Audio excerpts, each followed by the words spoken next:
Bonjour, donc aujourd'hui je suis assez content parce que je suis avec Kevin dans une ville où j'ai jamais encore été. On est à Bordeaux. Voilà, j'ai été à Nantes, j'ai été à Strasbourg, j'ai été en Martinique, j'étais en Guadeloupe, j'ai été où? J'étais à Aix, j'étais à Toulouse, j'étais à Marseille. J'ai été en Provence, vraiment dans la Provence verte. J'étais à pas mal d'endroits, j'étais à Lyon aussi, pour voir des personnes qui suivent mon blog, qui ont suivi telle ou telle formation. Et aujourd'hui, donc, on est avec Kevin. Kevin donc, qui est à Bordeaux. Kevin, merci de me recevoir. De rien. Merci à toi de venir aussi vite. Aussi J'ai vite. fait le forcing un peu, mais c'est bien. Et on a un point commun, c'est qu'on est du Val d'Oise tous les deux. Voilà.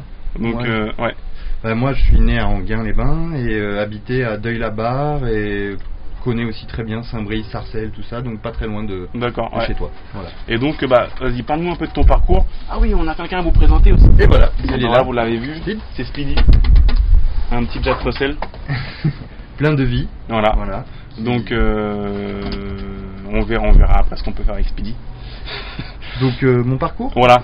Alors moi c'est un peu atypique. Je suis né à Enghien-les-Bains jusqu'à 15 ans en banlieue parisienne. Ensuite descendu à 15 ans pour tenter le concours sport-études au Girondin de Bordeaux.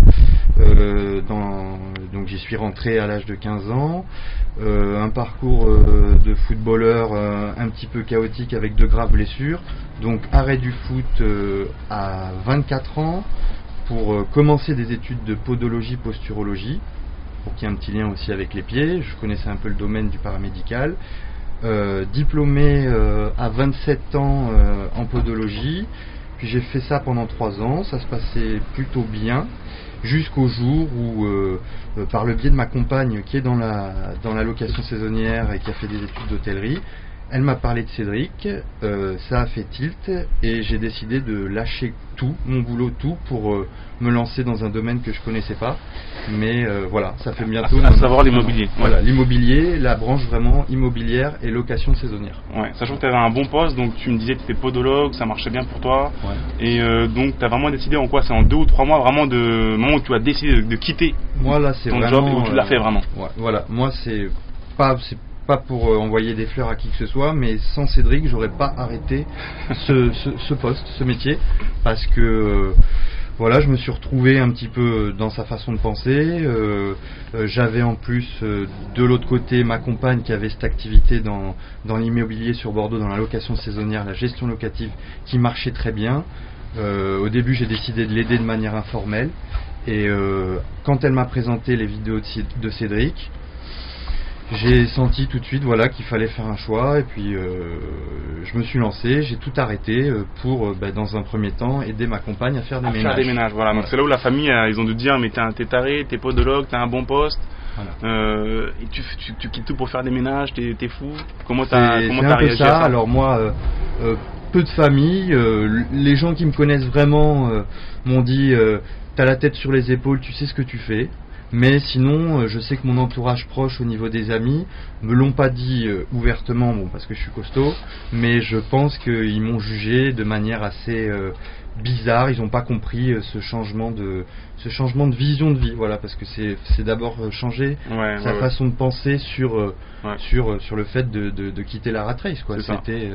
Moi en tant que profession libérale, je payais énormément de charges. Il faut savoir que quand on débute dans le libéral, on a d'entrée, qu'on travaille que 1 jour par semaine ou tout le temps d'entrée, on a un forfait de caisse retraite obligatoire qui s'appelle la Carpinco et qui vraiment nous ponctionne d'entrée des grosses sommes qu'on peut des fois même pas payer.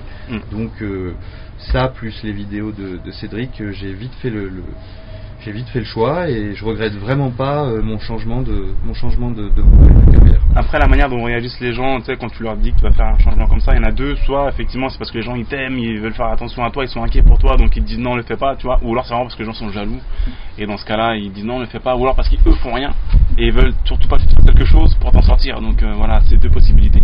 Moi je pense qu'on est plus sur la deuxième possibilité, sur vraiment les Français sont peureux de nature, un peu jaloux, et dès qu'on fait quelque chose qui sort des clous, c'est tout de suite des a priori négatifs. Mais bon, moi j'ai toujours eu l'habitude de faire un peu comme je voulais, et je suis très content pour l'instant d'avoir choisi cette voie qui m'apporte beaucoup plus en termes d'épanouissement aussi que la podologie en soi. Voilà, c'est cette façon de raisonner me va très très bien et ça fait pas longtemps pourtant que je t'ai découvert vraiment. Hein. Et donc Diane, ta chérie, donc elle avait acheté un de mes programmes en 2011-2012, loué à la semaine et gagné plus, donc sur la location à la semaine. Et donc c'est comme ça qu'elle m'a connu. Après elle t'a parlé de moi et donc elle a créé une société de gestion en fait. Voilà. Elle a créé une EIRL pour gérer une entreprise individuelle à responsabilité limitée. Voilà. À la différence de l'EURL, souvent les gens confondent, mais entreprise unipersonnelle. Voilà. Et donc elle a créé ça pour gérer 4 biens situés dans un même immeuble dans le centre de Bordeaux. Il faut avouer que ça a marché beaucoup plus vite que prévu. Il y a eu un taux de remplissage pratiquement à 100% d'entrée, ce qui fait, ça m'a aussi rassuré dans mon choix parce que j'ai vu le potentiel de l'activité de la location saisonnière dans une ville comme Bordeaux. Voilà. Il y a Speedy qui fouille dans mon sac. Ouais, Speedy, il est très curieux. Qu'est-ce que c'est Speedy ? Et donc, effectivement, tu me disais, tu fais entre 80 et 85% de taux de remplissage, donc à Bordeaux. Ouais, 85% de taux de remplissage sur 12 mois. Tout au long de l'année. Tout au long de l'année. C'est assez intéressant. Et tu loues beaucoup, en fait, à des parts français. Voilà, c'est ça. Donc déjà, c'est Booking qui nous rapporte 90% de la totalité des réservations. Donc pratiquement la totalité tout court. Et par le biais de Booking, c'est 70% d'étrangers, de tous les continents. Ça, en fonction. T'as eu quoi comme nationalité par exemple ? J'ai eu classiquement les Américains, pas mal d'Allemands, Hollandais, Suisses, des Anglais aussi, et puis après les touristes qui viennent pour la spécificité de Bordeaux qui est le vin, à savoir les Indiens, beaucoup les Chinois. On a eu des Saoudiens récemment.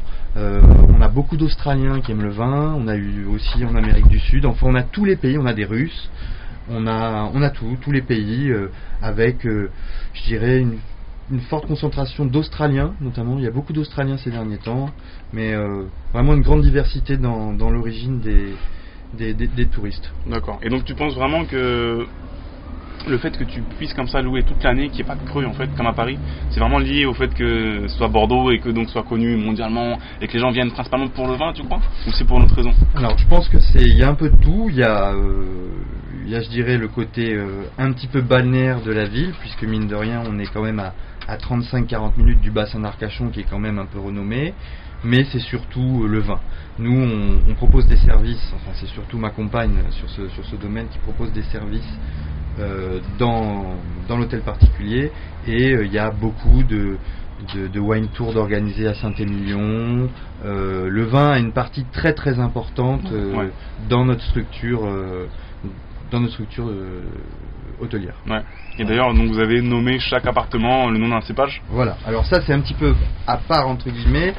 C'est pas forcément pour le vin à Bordeaux, mais c'est que la famille de ma compagne était dans le vin, avait des vignes dans Bordeaux, le château Les Carmes-Aubryon, et donc ma compagne est très attachée à Bordeaux en soi et au vin notamment, et donc elle avait décidé de faire des noms d'appartements correspondant à des noms de cépages. Voilà. Donc ça permet aussi de tout de suite mettre les gens dans le bain. Voilà. Moi je vais dormir dans un des appartements ce soir. C'est l'appartement Merlot, c'est ça ? Voilà, Merlot. Alors il ne faut pas me demander à moi les spécificités de ce cépage. Ma compagne pourra mieux le dire, mais voilà, il y a donc Petit Verre d'eau au rez-de-chaussée, Merlot au premier étage, Sémillon au deuxième étage et Sauvignon au troisième étage. Voilà. D'accord. Et donc cet immeuble-là, c'est 4 appartements. Il génère combien sur un an ? Alors, c'est pour faire simple, sans parler de tout ce qui est charge, tout ça, en chiffre d'affaires, en moyenne, c'est entre 15 et 17 000 euros par mois de chiffre d'affaires de location saisonnière. En sachant qu'après, bon, il y a la commission à Booking qui est quand même de 17%, mais pour que les gens aient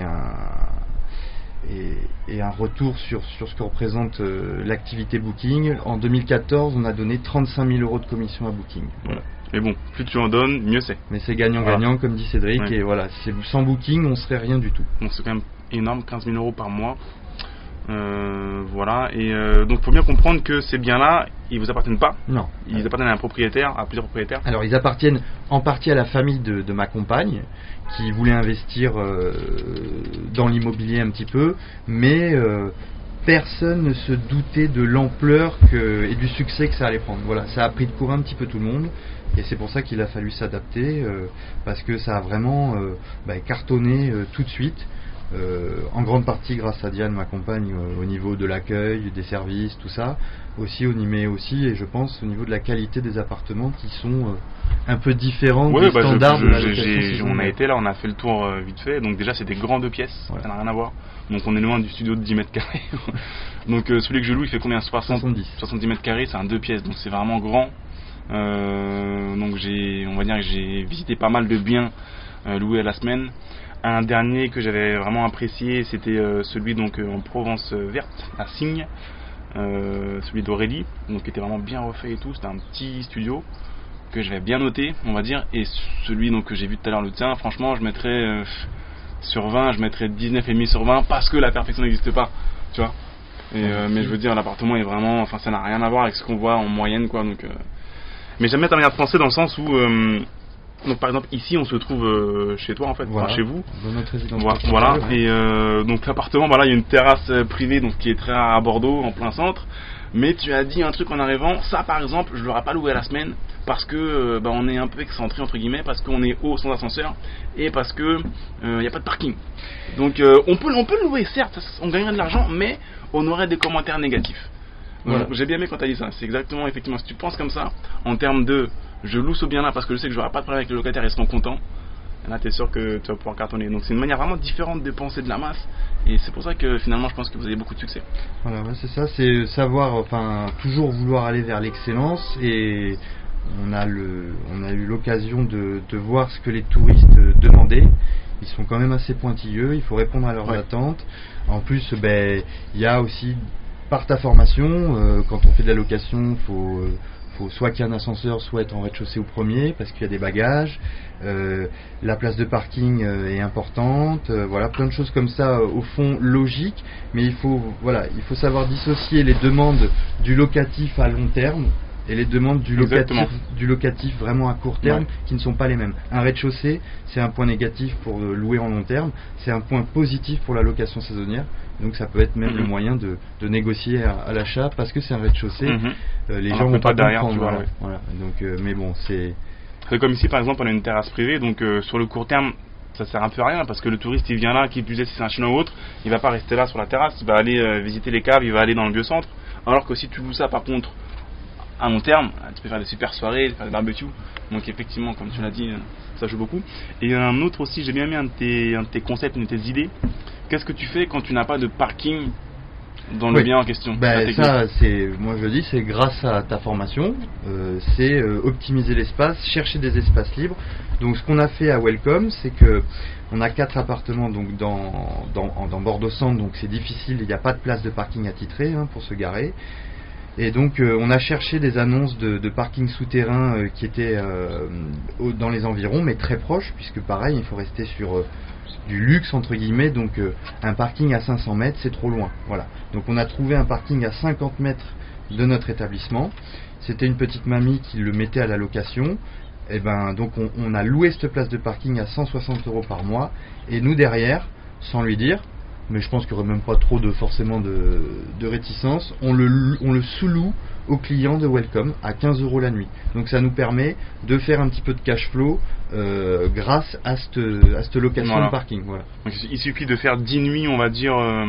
C'est ça, 10 nuits, 10 nuits de parking dans le mois. Donc répartis, il faut savoir qu'il y a 4 appartements et qu'il y a en moyenne 35 arrivées par mois.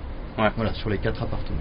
Sachant que c'est dur de calculer, mais le fait qu'il y ait un parking dans la résidence, ça a sûrement provoqué des réservations en plus. Donc tu vois ce que je veux dire, donc en fait vous louez plus, et donc au final ta location de parking elle est largement rentabilisée, on va dire. Voilà. Donc elle est pas rentabilisée à 100% encore, parce que aussi peut-être niveau marketing commercial on met pas l'accent dessus forcément trop, mais sans faire le forcing sur cette place de parking, moi ma compagne souvent les gens regardent vite fait les annonces et ne voient pas qu'il y a une place de parking. Et c'est ma compagne qui leur propose et ils sont là avec les grands yeux. Ah super, parce que en fait, après il faut être un petit peu vendeur. Il faut dire que s'ils laissent leur voiture dans la rue, déjà c'est 24 € à la journée, et il y a même dans ce quartier possibilité qu'ils se fassent dégrader leur belle voiture en général. Voilà. On leur balance une bouteille de Haut-Brion sur le capot ou un truc comme ça, quoi. Voilà. Donc en fait, en général, quand elles proposent le parking aux touristes, ils disent oui. Ouais. Ils voient où c'est à 50 mètres. C'est parfait pour eux, et même si on a la possibilité de le faire, de relouer d'autres places de parking sur le même emplacement, on se privera pas parce que c'est très rentable pour nous. Voilà. Et donc du coup tu t'es également dit je vais quand même acheter un studio pour moi, quoi. Alors là oui, là c'est vraiment, on rentre dans la formation IMO étape, hein, ça c'est où après avoir eu les billes, j'ai envie de dire, que tu nous as donné, là je me suis rendu compte très rapidement que j'avais potentiellement un bien qui réunissait tous les critères. Donc c'était un bien atypique dans une résidence où c'est le seul bien de 20 mètres carrés de la résidence, parce que c'est issu d'un ancien découpage. À la base, c'est un appartement qui était dans un plus grand, mais qui a été cloisonné pour le majordome du promoteur de la résidence. Enfin, une histoire un petit peu qui tient pas debout.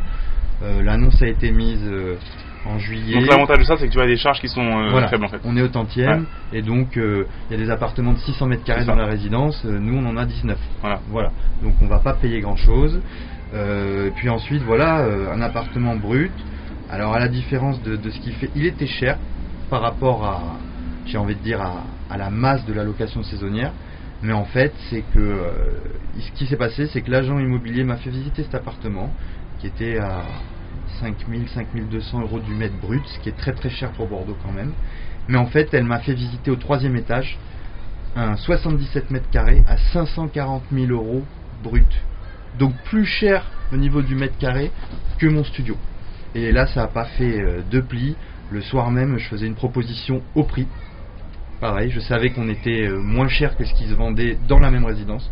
Donc moi j'avais déjà mon business plan, je savais qu'on allait faire de la location saisonnière. J'aurais pu essayer de gratter 3, 4, 5 000 €, mais j'ai même pas voulu. On a acheté au prix et on a tout de suite une réponse positive. Voilà. En ce qui concerne la proposition, après pour le financement, ça a été plus compliqué. Voilà, parce que le financement, donc tu venais de quitter ton job en fait, et ça tu l'as dit au banquier quand t'es arrivé en fait. Là j'avais pas trop de recul sur ce qu'il fallait faire, j'étais tellement entre guillemets excité par le bien, donc on a pris rendez-vous tout de suite avec un banquier, pas mon banquier en tant que podologue, en plus j'avais changé de banque, parce que je changeais de secteur, donc j'avais changé de banque, je m'étais mis dans la banque de ma compagne pour qu'on soit regroupés. Et là je lui ai dit voilà, on a ce bien, c'est pas pour faire de la résidence principale, c'est pour faire de la location saisonnière. Moi j'ai arrêté mon boulot il y a 2 mois, j'ai même pas 3 bilans derrière moi, et ma compagne a créé il y a 3 mois.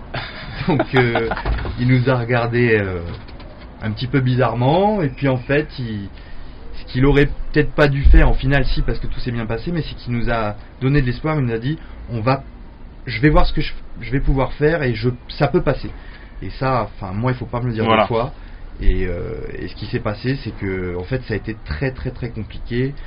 Rencontre du banquier en juillet et crédit accordé début décembre. Donc ça a été assez long, très très long, beaucoup de rendez-vous. Même un moment, ce qui s'est passé, c'est que l'agent immobilier, on paye un acompte quand on fait un séquestre. Elle m'a proposé, en fait le délai était dépassé, le crédit n'était pas accordé, le délai était dépassé.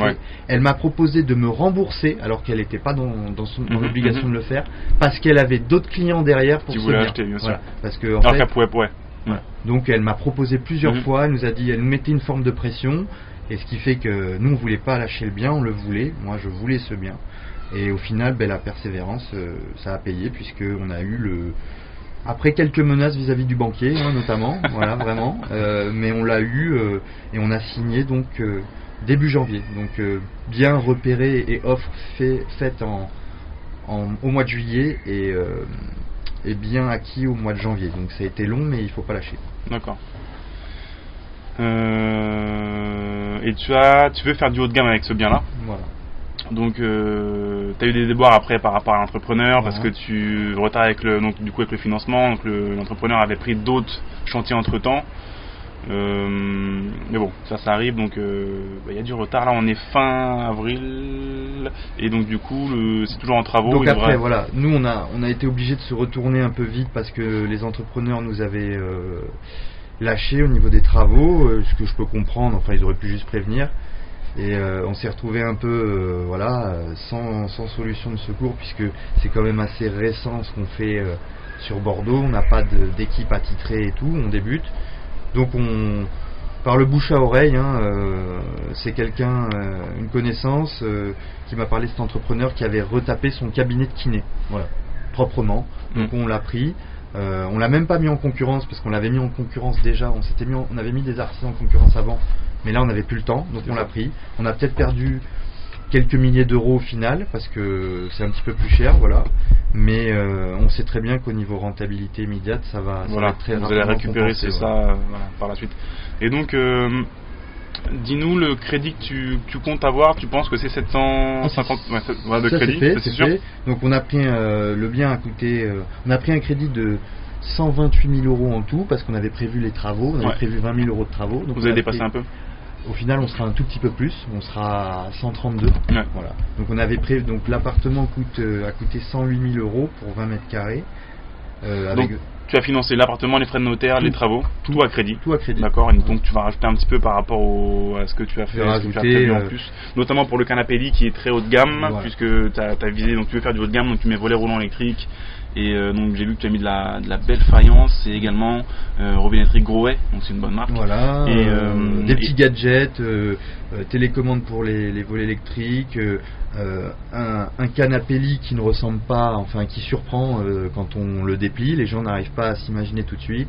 On va miser aussi sur une grande télé, même pour un petit espace, parce que on sait ce qui plaît. Et c'est bête à dire, mais même encore maintenant, quand il y a une grande télé, même s'ils vont s'en servir 2 fois 30 minutes sur un séjour, ça vend plus, c'est plus vendeur qu'une télé. Une grande télé, ça va être quoi? Ça va être 200, voire 100 euros de plus qu'une autre. Voilà, ça va être 200 euros de plus d'investissement, mais peut-être que en fait, cette diagonale de télé va nous permettre de mettre 10 euros de plus. Ouais.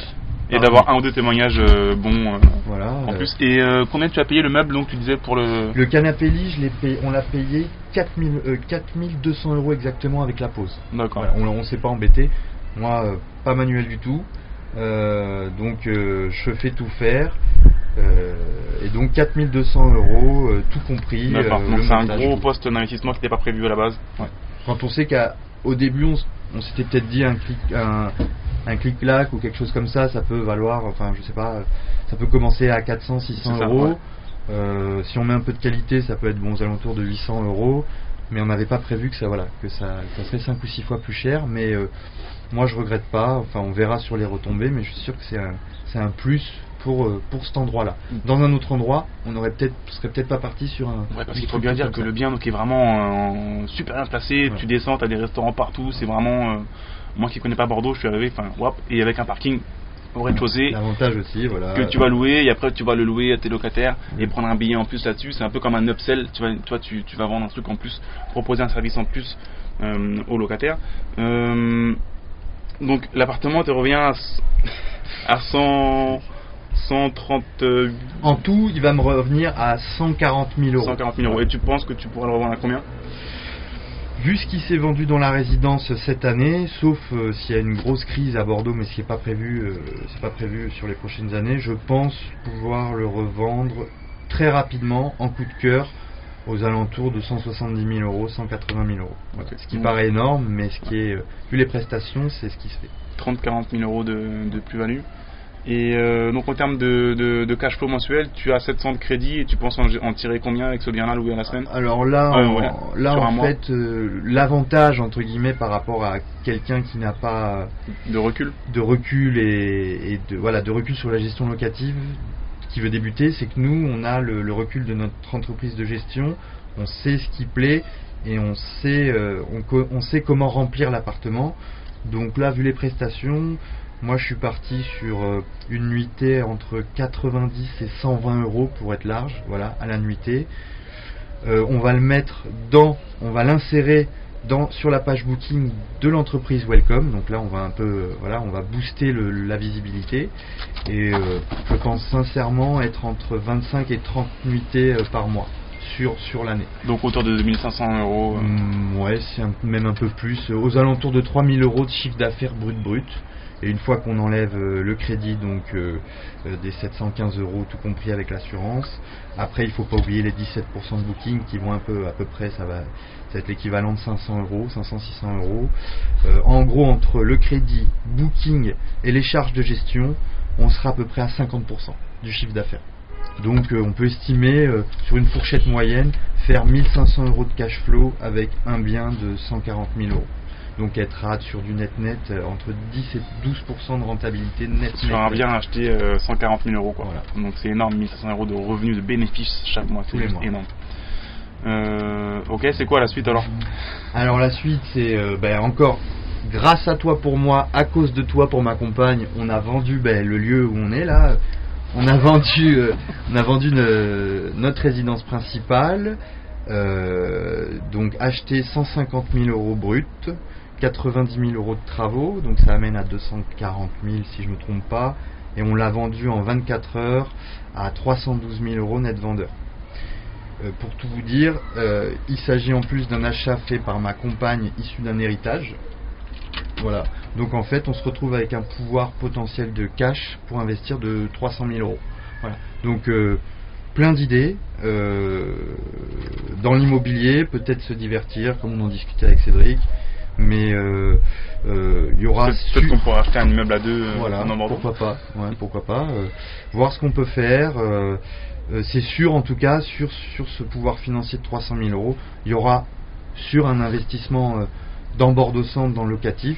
On a visité un bien lundi là, pas très loin, en secteur 2,5. Le plateau toujours aménagé en rez-de-jardin. Voilà, en rez-de-jardin, avec un jardin privatif de 30 mètres carrés dans Bordeaux, c'est ce qui pourrait faire le plus. Maintenant c'est vendu très cher. Enfin voilà, on est sur le marché. Moi depuis que j'ai rencontré, par le biais d'internet, Cédric, je passe beaucoup de temps sur les annonces.